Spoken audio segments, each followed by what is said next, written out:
Tinabla ni Senate President Pro Tempore Panfilo Lacson ang mga panukalang lumulutang matapos ang korupsyon sa flood control scandal. Kabilang ang Transition Council at umano'y military-backed reset na tinawag niyang tahasang paglabag sa konstitusyon. Sinabi rin niyang inalok umano siya ng ilang retiradong general na sumali sa isang hunta, pero tinanggihan niya ito. Nanawagan si Lacson ng panatilihin ang galit sa katiwalian, pero huwag hayaang mauwi ito sa extra-legal na pagpapalit ng liderato.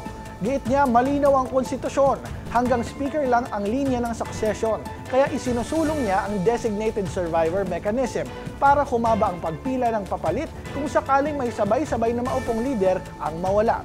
Binanggit din ni Lacson ang pakikipagpulong niya kay CBCP President Cardinal Pablo Virgilio David at sinabing kapwa sila tutol sa marahas na solusyon. Bilang positive step, tinukoy niya ang bagong arrest warrants laban kina dating Kongresista Zaldico at iba pang sangkot sa anomalya.